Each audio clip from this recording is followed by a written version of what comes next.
let's cut across to our guests this evening. Joining me is Amitabh Tiwari, political strategist, Rohit Chandravarkar, senior journalist, as well as Sahil Joshi, our managing editor, Aaj Tak Mumbai, will also be joining us.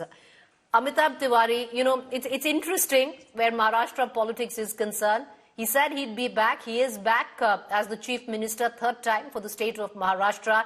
And Eknath Shinde now taking oath as deputy. Do you think it's going to be smooth sailing, or would you reckon there might be trouble in a, in paradise which has a massive mandate? No, it will take another 2 weeks for sure to settle all the ministerial births and disputes. But what is likely to happen is that Eknath Shinde today does not have a lot of bargaining power because Ajit Pawar's party and BJP together are above the simple majority mark. And there is a lot of pressure from the leaders and cadre of Shiv Sena, Eknath Shinde, to participate in the government and the alliance. Because, see, regional parties without being in power or being out of power can be dangerous for any regional party. More so when such a regional party is not being led by a dynastic or a family control. So these are some of the shortcomings which Eknath Shinde is likely to face. And to keep the party strongly going into the BMC elections and the various municipal elections, where he has won the first battle of legacy, you can say, to continue with the momentum, he needs to be in the government. He needs to have the resources to keep the cadre, leader and the workers happy. And I think that's what will force him to be in the alliance and to agree to the formula which will be offered by the BJP. The BJP will also not play too hard a ball and is likely to concede some of the important ministries to NCP, Ajit Pawar and Shiv Sena. Rohit Chandravarkar, do you agree? Because at least after 15 days of hard bargain, digging in your heels, all of that, what we saw today clearly looked like rainbow and roses is going to go down as tamely, or do you think the real rancor will start once the cabinet berths are being discussed? Preeti, it's been, last few years has been a roller coaster ride for Devendra Fadnavis, and I'm sure, there's going to be some stability from now on. But the two big challenges, if you're talking about challenges for this government, the two big challenges I can clearly see is one is the financial challenge of maintaining the pace of these direct benefit transfer schemes, and whatever was announced that the amount will be increased, etc., fulfilling that promise. That is challenge number one. And challenge number two is keeping these alliance partners happy. Though BJP has a huge number, unprecedented number of 132, and they're comfortable with that, and they have Ajit Pawar, like Amitabh mentioned. But, somewhere down the line, Eknath Shinde is getting a feeling that he's perhaps getting alienated to some extent because he wanted some creamy portfolios, and BJP in the first instance said no. So now there is going to be negotiation. Let me give you a news point. Cabinet expansion is going to happen on 11th of December. So some ministers will take oath on 11th of December. Maharashtra Assembly will hold a session before that a 2-day session in Mumbai for vote taking and to establish the majority of this government. And then there will be winter session in Nagpur from perhaps 16th of December. So these landmarks will happen. I mean, these things will happen. This procedure will go on. During that, Shinde and Fadnavis and Ajit Pawar will sit together and decide the portfolios, which is the next challenge, the other challenge. Maintaining that pace and, distribution of portfolios, keeping Shinde happy.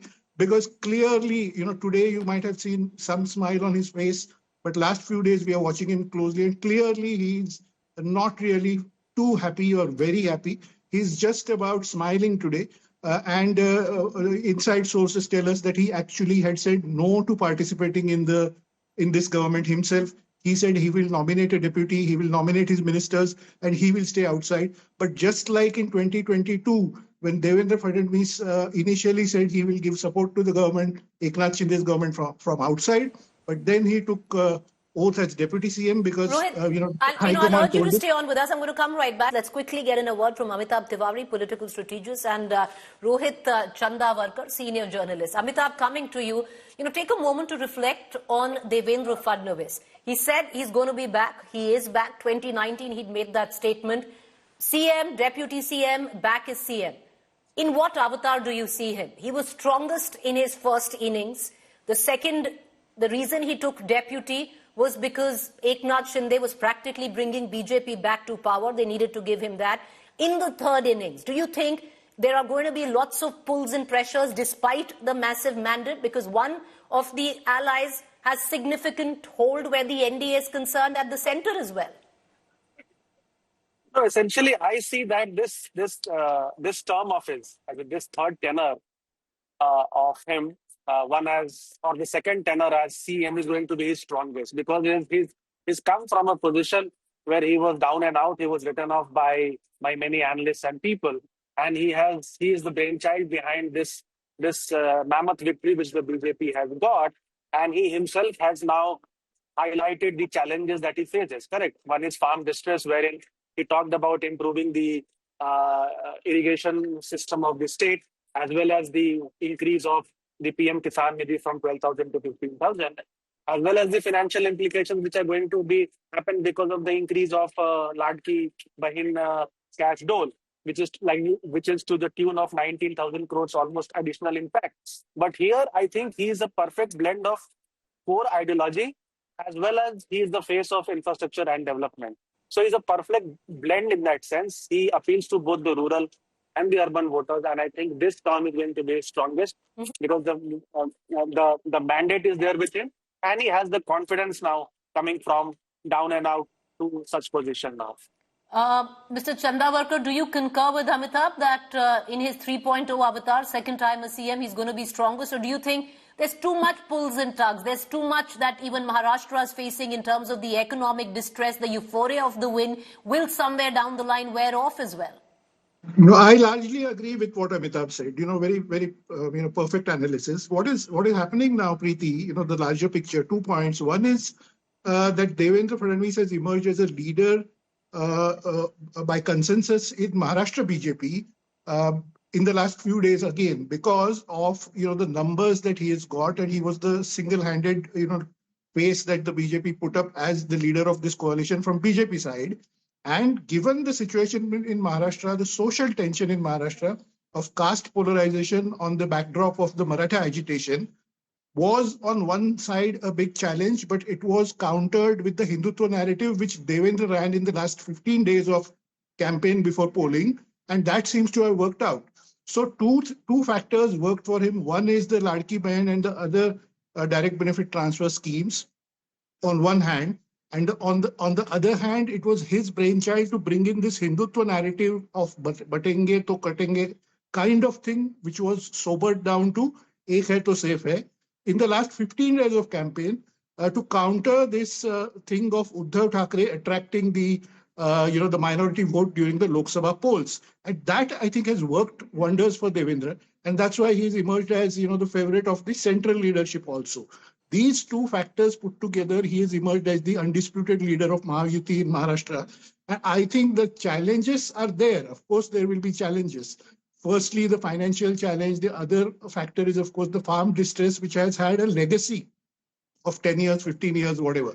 But the opposition is not there. I mean, there is no opposition to challenge him in terms of challenges that come in the assembly.